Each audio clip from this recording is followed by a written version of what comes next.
বিসমিল্লাহির রহমানির রহিম। সকল প্রশংসা আল্লাহর, সকল ক্ষমতার মালিক আল্লাহ মহান। আসসালামু আলাইকুম আমার প্রাণ প্রিয় সকল আপনজন, কেমন আছেন? আমি আপনাদেরই কান্তা আপা। আমার এই একটাই ফেসবুক আইডি, আর কোনো আইডি নাই। দয়া করে আমাকে মনে করে অনেকেই ফেক আইডি ছবি দিয়ে খুলেছে। আপনারা অবশ্যই সতর্ক থাকবেন। আমার সাথে আপনারা সরাসরি হোয়াটসঅ্যাপে যোগাযোগ করে ভিডিও কলে কথা বলে কনফার্ম হয়ে নিতে পারেন।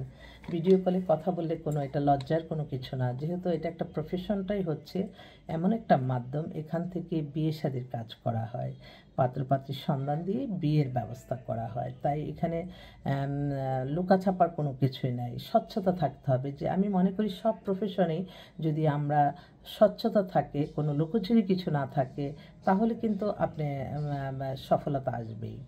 আর প্রত্যেকটা মানুষেরই মনে রাখতে হবে, আপনি ভালো থাকবেন একমাত্র আপনার ইবাদত বন্দেগী, নামাজ, রোজা, হজ, যাকাত, উমরা পালন, ভালো কাজ, এর মাধ্যমে আপনি ভালো থাকবেন, অন্য কোনো ওয়েতে না। কেন হিংসা, হিংসি, বিদ্বেষ? আমার খুব কষ্ট লাগে যখন দেখি একজনের ভালো দেখে আরেকজনে হিংসা করে তার রিজিক নষ্ট করে দেয়, তার জীবনই ধ্বংস করে দেয় মিথ্যা কাল্পনিক গল্প বানিয়ে।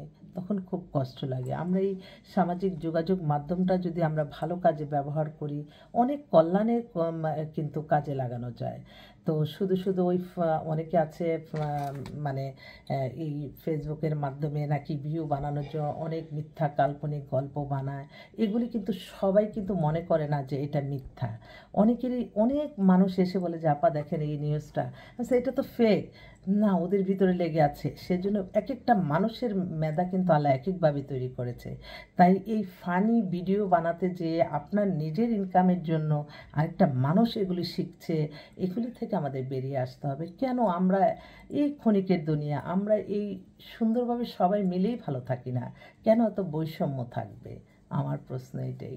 তো যেহেতু আমি এই সামান্য ক্ষুদ্র প্রফেশনে আছি, তবে এই ক্ষুদ্র প্রফেশন থেকে প্রতিদিনই মানে নতুন নতুন মানুষের সাথে পরিচয়, নতুন নতুন গল্প, অনেক কিছুই শেখা যায়। তো আমি আপনাদেরকে একটাই কথা বলতে চাই, আপনারা যারা বিবাহ নিয়ে চিন্তা ভাবনা করছেন যে আপনাদের ছেলের বিয়ে দেবেন, মেয়ের বিয়ে দেবেন বা নিজে বিয়ে করবেন, আপনারা কিন্তু সরাসরি আমার অফিসে ভিজিট করে দেখে যেতে পারেন যে আমরা কিভাবে কাজটা করি। তো আপনাদের আসার আমন্ত্রণ রইল। আর আমার অফিসের ঠিকানাটা বলে দিচ্ছি, বাড়ির number 8, block B, main road, Banasree, Rampura, lifted 2। তো আপনারা আসবেন ইনশাল্লাহ। আমি আপনাদের অপেক্ষায় সবসময় সারাক্ষণ সারাবেলাই থাকি। আর আমি সবসময় মনে করি যে কোনো প্রফেশনে যে যদি সততা, মেধা, পরিশ্রম করে আপনারা ভালো থাকবেন, অন্য কোনো ওয়েতে না। এই যেটা আমি নিজের জন্য ভালো মনে করব সেটা আমি সবসময় সবাইকে বলবো। তাই তো প্রতিটা ক্ষণ, প্রতিটা মুহূর্তে আপনাদেরকে একটা কথাই বলবো, আপনাদের জীবন মান উন্নয়ন সব কিছু হবে আল্লাহর সন্তুষ্টির লাভের আশায় মানুষের কল্যাণে কাজ করে যেতে। এটাই আমার সবসময় মনে হয়। আমি তো প্রতিটা দিন, প্রতিটা ক্ষণ, প্রতিটা মুহূর্তে আমার আল্লাহর কাছে আমি লজ্জিত। আমি লজ্জিত আমার আল্লাহর কাছে। আমি কৃতজ্ঞতা প্রকাশ করছি আপনাদের প্রতি। আপনাদের মায়া, মমতা, ভালোবাসা ছাড়া এই প্রতিষ্ঠানটি পরিচালনা করা সম্ভব হতো না। তাই আমি সকলের জন্য দোয়া, এবং আপনারাও আমাদের জন্য দোয়া করবেন। সবাই ভালো থাকবেন। আসসালামু আলাইকুম।